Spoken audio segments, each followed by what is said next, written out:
여야 의원들의 뜨거운 정치 토론 여의도 펀치입니다. 더불어민주당의 박상혁 의원, 국민의힘 황보승희 의원 나오셨습니다. 안녕하세요. 예, 네, 안녕하십니까. 먼저 저희가 속보 자막을 통해서 보내드렸는데요. 성폭력 의혹을 받고 있는 국민의힘 김병욱 의원이요. 국민의힘 긴급 비대위 결과 지금 관련해서 논의를 하고 있었는데 본인 스스로 탈당을 하면서 결백을 밝히고 돌아올 것이다. 이런 말을 했다고 합니다. 저희 관련해서 이어지는 뉴스에서 전해드리도록 하겠습니다. 그러면 여의도 펀치 첫 번째 키워드부터 보고 오겠습니다.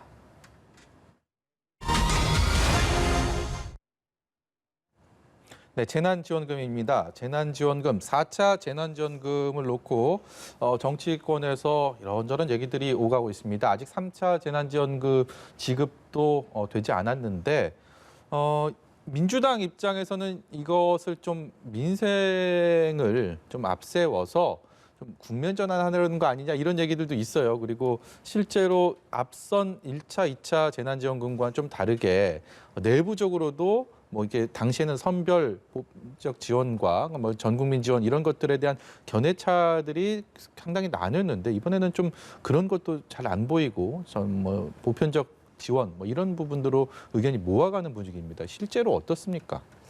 그게 그만큼 지금 코로나19로 인해서 우리 국민들의 고통이 크다라고 하는 저는 반증이라고 생각합니다. 우리 작년 OECD 국가 중에서 경제 성장률이 가장 선방한 나라였습니다. 대한민국이. 예. 그리고 12월 수출 실적도 역대 최고치를 기록할 만큼 긍정적인 신호를 가져왔는데요. 네.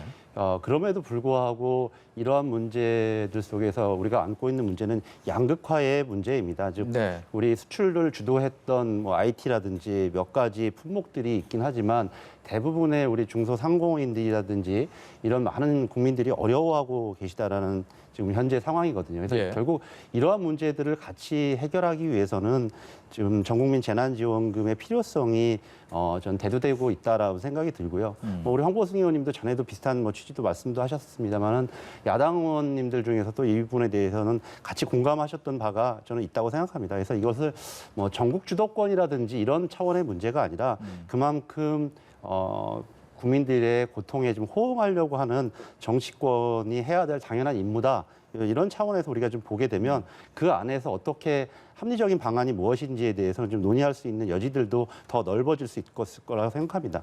재정 건전성 문제도 마찬가지고요. 내부 논쟁이 없이 그냥 그래도 공감대가 이렇게 형성되고 있는 부분들 이것을 현재 여러 가지 이슈들에 있어서 민주당이 조금 불리하고 전국의 주도권이 야권에 많이 쏠려 있는 이 상황 타개하기 위한 것은 전혀 아닙니까?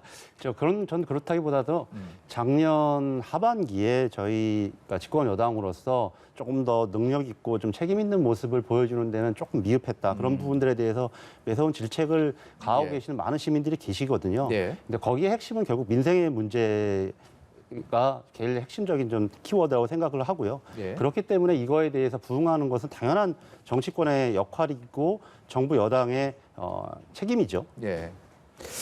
그렇다면 국민의힘에서는 이 상황 어떻게 보고 있는지 잘 모르겠습니다. 우리 김종인 위원장은 3차 지원금도 안 줬는데 아직 지급이 안 된 이제 4차 논의를 갑자기 하고 있다. 이것은 분명히 뭔가 의도성이 있는 거다. 이런 분위기 오늘 네. 얘기를 하셨더라고요. 네, 맞습니다.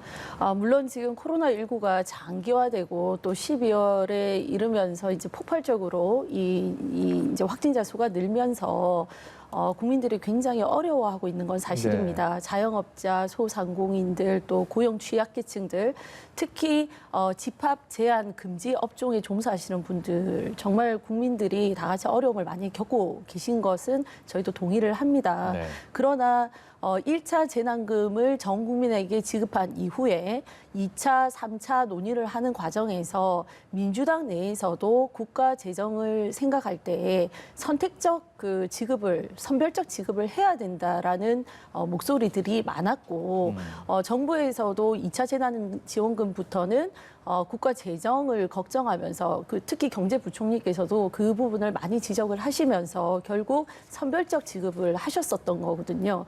거기에 대해서 우리 야당도 동의를 했었습니다. 물론 선별적 지급을 하고 보니까 선별이 제대로 되지 않아서 네. 실제 정말 지원을 받아야 될 분들이 지원을 못 받는 사례들이 있는 것도 저희는 알고 있습니다. 예를 들면 전통시장 같은 데서 소위 이제 이 업종 등록을 하지 않고 세금을 내지 않고 이렇게 장사하시는 좌판에서 장사하시는 분들 계시지 굉장히 않습니까? 영세한 상인들이요. 네, 가장 영세하신 분들인데 이분들은 사실은 이 선별 그 지급에서 제외가 네, 되시거든요. 지원을 받을 수가 없겠죠. 네, 그런 부분들을 볼 때는 이 선별 지급의 한계가 분명히 있고 개선돼야 될 부분이 있는 것도 사실입니다. 그러나 이때까지 우리가 그 3차 재난지원금 확보할 때까지도 민주당에서 이 선별이 맞다, 국가 재정 안정성을 생각할 때라고 해놓고 새해가 되자마자 이 재난 지원금도 아니고 재난 위로금을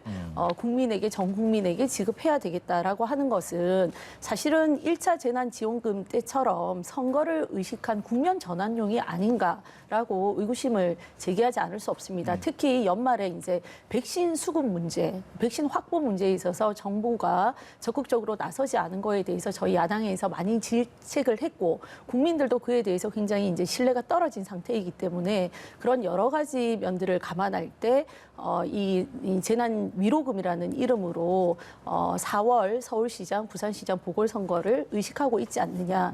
사실 1차 재난지원금 때 뭐 그때 이제 코로나 초창기였고 국민들 모두가 이제 우려가 큰 상황이었고 경제적으로도 우왕좌왕할 때였지만 갑자기 정부 여당에서 소득 하위 70% 4인 가구 기준 100만 원 정도의 그 재난지원금을 지급한다고 했다가 네.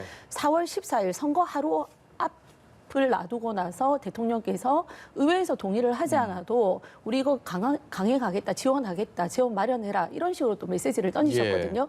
저희는 그것이 선거에 굉장히 영향을 끼쳤고 이것이 코로나가 정치적으로 이용된 단적인 예라고 저희 야당에서는 주장을 하고 있는 상황이기 때문에 네.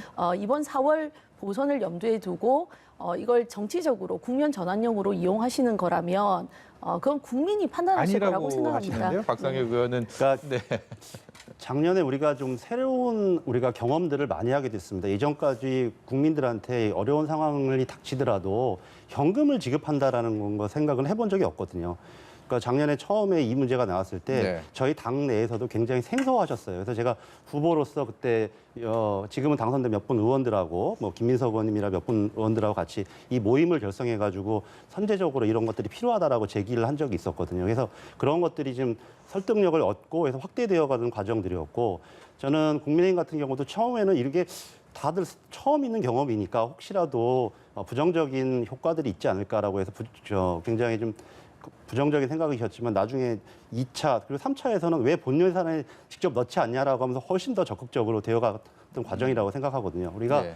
이것을 선별이나 복지의 문제냐 이렇게 일도양단으로 하지 말고 거기에 필요한 상황들이 좀 다 다르기 때문에 이런 것들을 어떻게 정책적으로 해서 국민들에게 더 편안함을 줄 수 있고 지금 고통받는 분들한테 어떻게 하면 조금이라도 위로를 드릴 수 있느냐 이런 차원에서 접근하다 보면 조금 더 많은 생산적인 논쟁들을 해나갈 수 있을 거라고 생각이 듭니다. 그러면 이제 올해 이제 백신 문제 조금 하고 그다음에 치료제 예. 개발 이런 것들을 하게 되면 더 이상 제일 좋은 상황들은 더 이상 이제 재난지원금이라든지 위로금이 없는 상황들로 만들어갈 수 있는 그런 올해를 만들 수 있지 않을까 그렇죠. 기대를 빨리 해봅니다. 이제 코로나는 극복해야 되고 그런 그 극복을 통해서 사실은 경제가 제자리로 돌아오고 정상화되는 것이 가장 중요합니다. 예. 그리고 사실은 저희가 뭐 재정적인 문제 때문에 이제 선별 지급을 하고 있는 것인데 정말 코로나가 장기화가 되고 이렇게 어려운 사회 취약계층이 많아진다면 선택적 복지를 더 두텁게 하면서도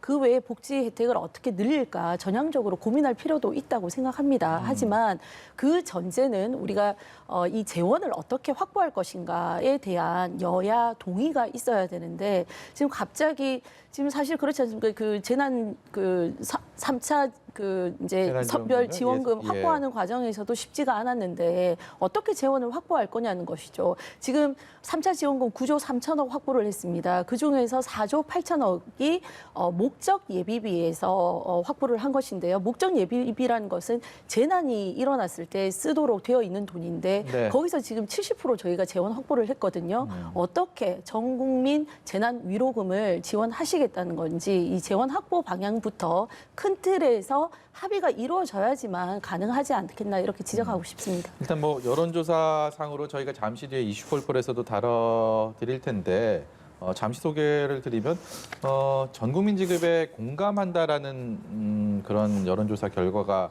더 많은 답변을 받아서 사실 정치권에서도 이제 추경을 둘러싸고 또 기싸움이 또 어떻게 이루어지게 될지도 궁금한데요. 역시 뭐 말씀하신 것 두 분의 뭐 의견 차이는 좀 있어 보이지만 결국 국민들을 먼저 생각해야 된다. 이런 부분에 있어서는 전혀 그 뭐 견해차가 없다고 보여지기 때문에 이것은 정치권에서 굉장히 슬기롭게 좀 풀어 주셔야 할 과제가 아닌가 싶습니다. 그러면 다음 두 번째 주제로 넘어가 보도록 하겠습니다. 두 번째 주제 보여주세요. 네, 두 번째 주제는 사면입니다. 이낙연 민주당 대표가 처음 말을 꺼냈습니다. 두 전직 대통령에 대한 사면 필요성을 주장을 했고요. 이게 정치권의 거의 모든 이슈를 최근 들어서 이렇게 휘감을 정도로 큰 파장을 낳고 있습니다. 먼저 이 사면론에 대한 것들 아직 뭐 결론 난 건 아니고 그리고 또 사면은 대통령 고유의 권한이기 때문에 입법기관에서 뭐 이렇다 저렇다 얘기할 그거는 아니지만 현재까지의 상황들 박상혁 의원께서는 어떻게 보고 계신지 여쭤보겠습니다. 예, 뭐 전 개인적으로는 이 사면 논의 자체를 반대한다라고 하는 공식적인 입장을 낸 바도 있습니다.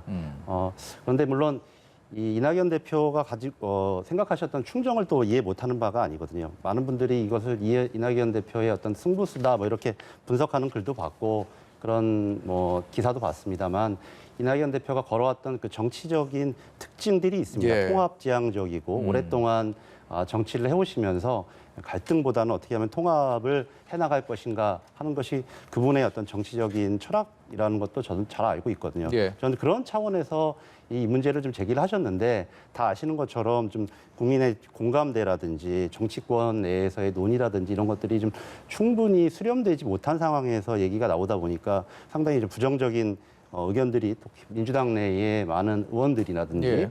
그 지지자들 속에서 좀 나왔다라는 생각이 들고요. 결국 이 문제는 뭐 다 아시는 것처럼 결국 대통령의 권한이시긴 하지만 네. 충분한 공감대라든지 그다음에 본인들의 특히 이 당사자들의 진정한 사과가 없이는 이 문제가 슬기롭게 해결되기는 좀 어렵다라는 생각이 들거든요. 우리가 예. 전두환 전 대통령의 예를 봐도 알고 있지만 사면을 받았지만 지금도 5.18 광주 민주화운동에 대해서 부정하고 얼마 전에 재판을 결과받았습니다만 굉장히 뻔뻔스러운 태도를 취하고 있는 모습들을 네. 국민들께서 반면교사로 잘 알고 계십니다. 그렇기 때문에 이 문제는 당사자들의 진정한 사과와 정치권, 특히 정치권이 같이 역할을 하면서 논의를 해야겠죠. 그런 충분한 국민적 공감대가 있지 않고서는 좀 어렵지 않을까 예. 이렇게 좀 판단을 하고 있습니다. 이게 계속해서 화제가 되고 있는 게 뭐 일부 보도긴 하지만 선별 사면이라는 얘기도 나왔어요. 누구는 사면을 하고 누구는 보류를 한다. 물론 거기에 대해서 청와대는 그런 일 없다, 그런 고려하지 않고 있다라고 즉각 부인을 했고 또 일각에서는 3.1절 맞춰서 사면할 것이다. 뭐 이런 가능성도 제기가 되고 청와대 쪽에서는 아직 뭐 구체적인 게 안 나오고 있지만 주변에서는 계속 그 뭐 여권발 뭐 이런 식으로 얘기가 나오고 있는 상황이라서 지금 국민의힘 입장에서는 처음 얘기가 꺼낸 상황은 아닌데 이렇게 돌아가는 상황들을 과연 어떻게 풀어가야 될지 당 차원에서는 어떤 생각하고 있는지도 궁금합니다. 작년 연말에 이제 문재인 정부 들어서 악화된 지표들에 대한 그 여론조사 발표가 있었습니다. 네. 사회의 어떤 공정성이 퇴보했다는 것이 한 56% 정도 됐었고요. 사회 통합이 더 악화가 됐다는 것이 64% 정도, 그리고 사회 불평등 지수가 더 악화됐다는 게 한 70% 정도가 됐었습니다. 그러다 보니까 이 사회 통합 부분에 대해서 사실 뭐 지금 여야가 극단으로 갈라져서 또 국민들도 양극단으로 갈라져서 많은 그 서로 간의 불신을 갖고 있는 것이 우리 사회의 문제라는 것은 예. 정치권뿐만 아니라 국민들도 공감하시는 부분일 겁니다. 뭐 윤석열 검찰총장과 법무부 장관의 어떤 그 전쟁 속에서도 국론이 또 많이 갈라지지 않았습니까? 그러다 보니 이낙연 총리께서 새 벽두에 이 이낙연 사면 대표요? 카드를 네. 이낙연 총리께서 꺼내신 대표시죠. 이낙연 대표. 네, 대표시죠. 꺼내신 것이 그런 이제 악화된 여론에 대한 소위 국면 전환용이 아니었나 이런 예. 생각이 들고 정부 여당의 당 대표로서 그런 말씀을 꺼내실 때는 내부적인 어떤 공감대 이런 것들 또 이제 전체 이 국민적인 공감대 이런 것들이 좀 전제가 되어서 말씀을 하셨어야 됐는데 저희도 그 얘기를 듣고는 상당히 이제 당혹스럽더라고요. 민주당 내부에서 합의가 이루어진 것도 아니고 특히 헌법 제79조에 이 사면권은 대통령의 고유 권한이시거든요. 네. 특별 사면의 경우에. 근데 대통령과도 아무런 교감이 없이 청와대와도 아무 교감이 없이 이 정부 여당의 당 대표께서 이런 카드를 꺼내신 이유가 과연 무엇인가? 이게 실질적으로 할 수 있는 일이 아닌데도 할 수 있을지 없을지도 모르는데도 말씀을 꺼내신 것은 이제 본인이 뭐 대권 주자 중에 한 분이시기 때문에 어떻게 보면 이걸 선제적으로 좀 하시면서 대권의 어떤 그 욕심을 좀 내신 거 아닌가 이런 생각도 대권에다가 하고 또 있습니다. 뭐 곧 있을 선거, 재보궐 선거까지 좀 염두에 둔 거다. 그렇게 좀 보고 계시는 거예요? 그렇죠. 이제 사회 통합이 악화가 됐다고 하니까 뭐 이 통합의 어떤 이 메시지를 던지고 싶으셨던 것이고 예. 그것이 뭐 가깝게는 이 보궐선거를 염두에 두신 거 아닌가 이렇게 생각을 하는 것이죠.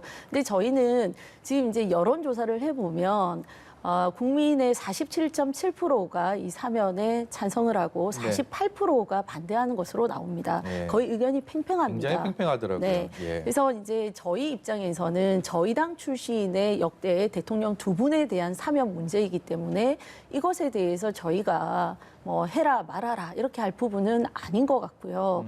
결국에는 대통령이 결단하실 부분이기 때문에 대통령께서 이것이 국민적인 어떤 합의 또 뭐 정부 여당 내의 합의 이런 것들을 잘 살펴보시고 결단하실 문제가 아닌가 이렇게 말씀드리고 싶습니다. 이 공교롭게도요, 사면도 그렇고 저희가 첫 번째 주제였던 그 재난지원금도 그렇고 얘기하다 보니까 말씀 듣다 보니까 다 이렇게 국면 전환용이라는 얘기가 나옵니다. 그만큼 일단 현재의 국면 자체가 여당에는 굉장히 좀 불리하게 형성돼 있다.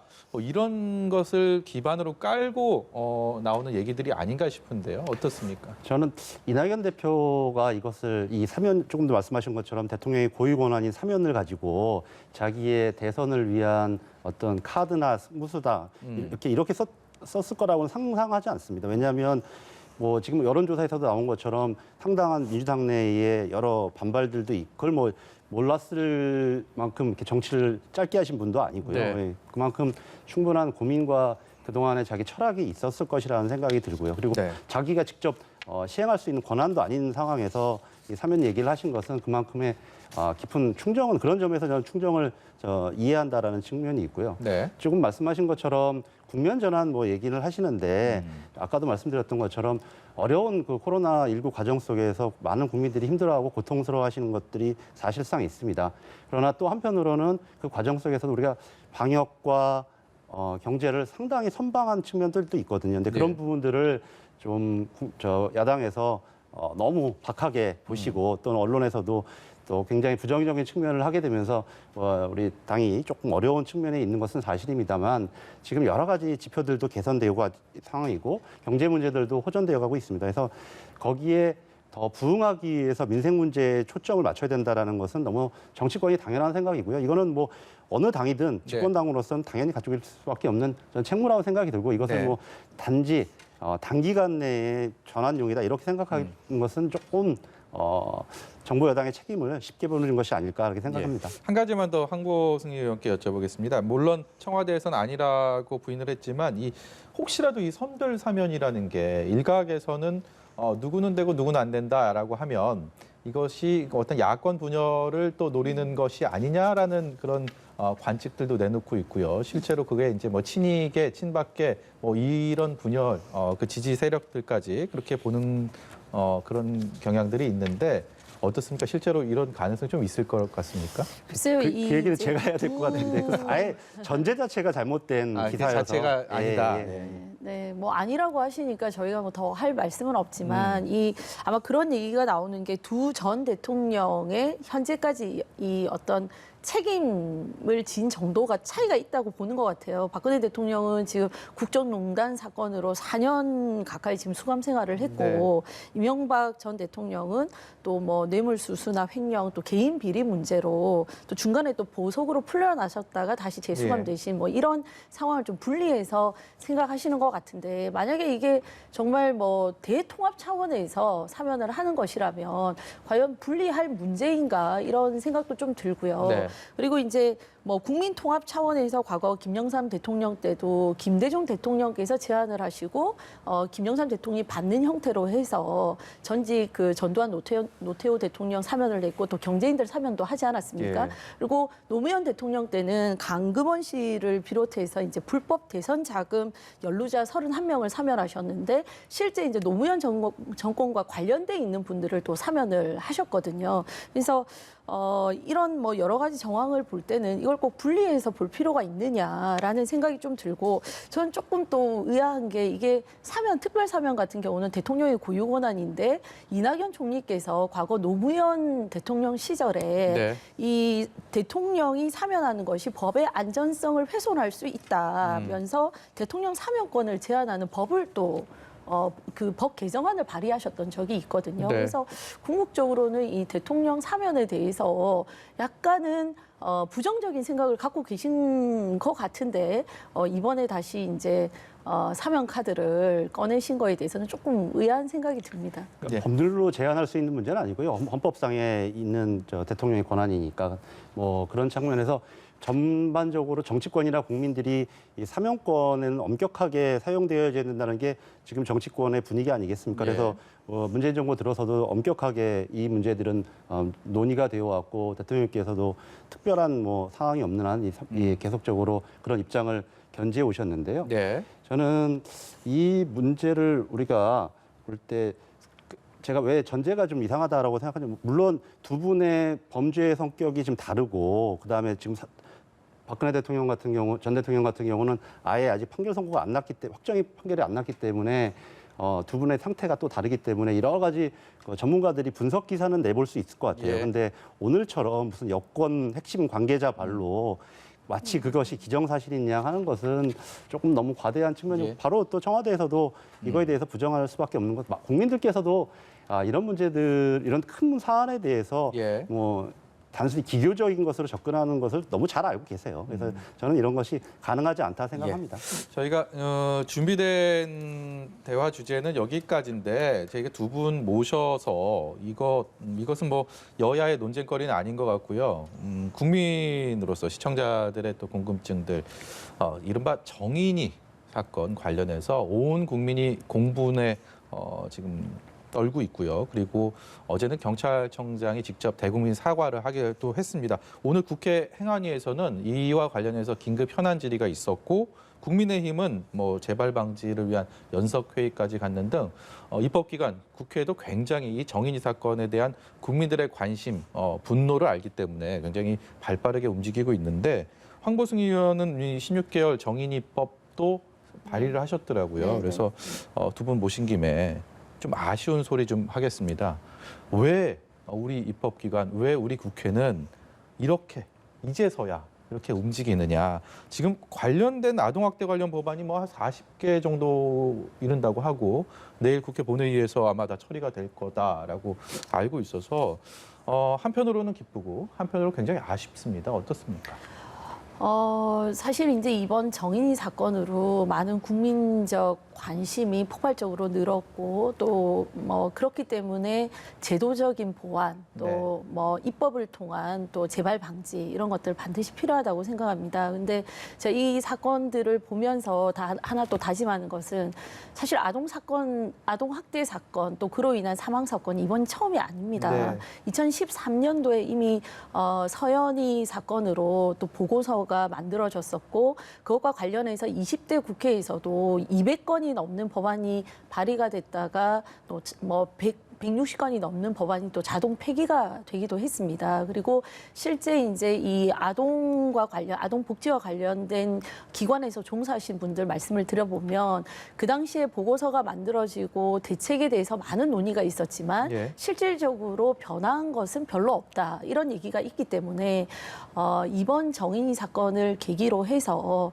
정말 제대로 된 제도 보완이 이루어져서 다시는 이런 그 참 저항할 수 없는 연약한 힘없는 아동들이 가정 내에서 학대를 당하고 사망하는 일은 절대 없어야 되겠다. 예. 이런 다짐을 새삼 하게 됩니다. 네.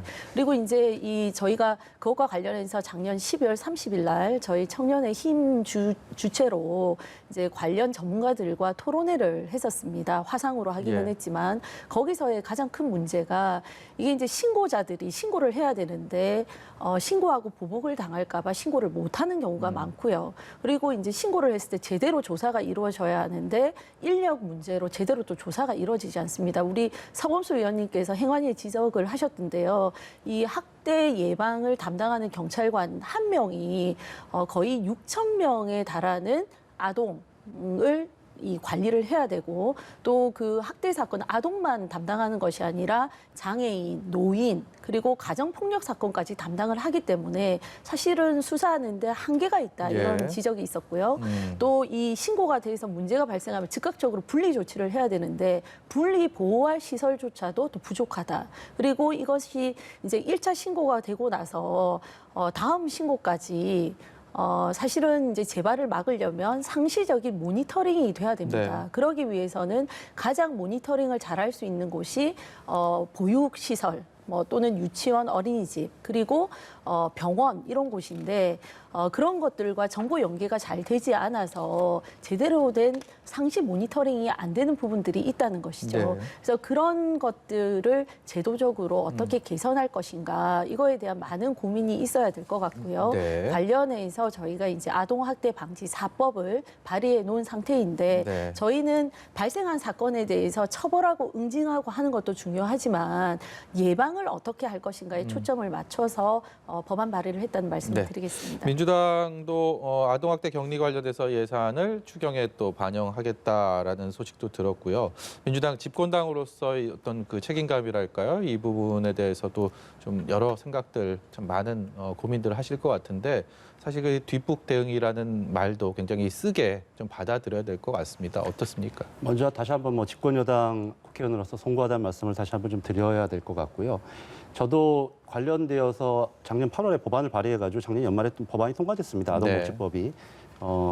피해자 아동 재발 방지라든지 이런 것의 과태료라든지 이런 것들을 좀 더 강화하는 건데 이번에도 많은 전문가들하고 얘기를 하다 보니까 지금 저는 황보승 의원님 말씀에 다 100% 동감을 하거든요. 네. 여야 간에 이견이 없을 겁니다. 근데 가장 중요한 포인트는 이번 대응에 있어서 저는 현장의 목소리를 좀 들어야 된다라는 생각이 듭니다. 그러니까 이런 사건들이 나오면 굉장히 우리가 즉각적으로 반응하는 게 뭐냐면은 처벌 수위를 강화하는 것에 핵심적으로 보통 많이 방향성이 맞춰질 때가 많습니다. 네. 근데 제가 말씀 좀 드리고 싶은 것은 분리를 하더라도 아이들을 보낼 곳이 없습니다. 네. 우리가 지금 76곳이라고 하더라고요. 그런 아이들이 쉼터가. 쉼터 그런데 71곳. 예, 그러니까 71곳. 그 아이들의 이미 거기에도 상시적으로 아이들이 있습니다. 그러면 새롭게 올 아이들도 없고 이 분야와 관련된 전문가들도 부족하고 예산도 예. 부족합니다. 그리고 말씀하신 것처럼 이 경찰은 수사를 하는 사람들이기 때문에 이런 부분에 있어서 전문성도 없고 전문적인 역량도 많이 부족한 형편이거든요. 네. 그래서 이런 부분들을 어떻게 할 것인가. 결국 예방과 여기에 초점을 맞추려면 결국 현장의 목소리를 중심으로 해서 국민 감정 차원에서의 형량 강화도 중요하지만 더 중요한 것은 쉼터의 문제, 분리제도의 문제, 그리고 전문적인 역량을 어떻게 강화시킬 것인가 이런 부분들에 더 초점을 좀 맞춰야 된다 하는 게 현장 전문가들의 목소리였습니다. 예. 그래서 그런 부분들을 적극적으로 여야가 좀 머리를 맞대야 될 것 같습니다. 네, 여기에 대해서는 여야의 의견 없이 앞으로는 뒷북 대응이라는 말 듣지 않도록 정치권이 좀 더 힘을 쏟아주시기를 부탁드리도록 하겠습니다. 오늘 말씀 여기까지 듣도록 하겠습니다. 지금까지 민주당의 박상혁 의원, 국민의힘 황보승희 의원이었습니다. 고맙습니다. 네.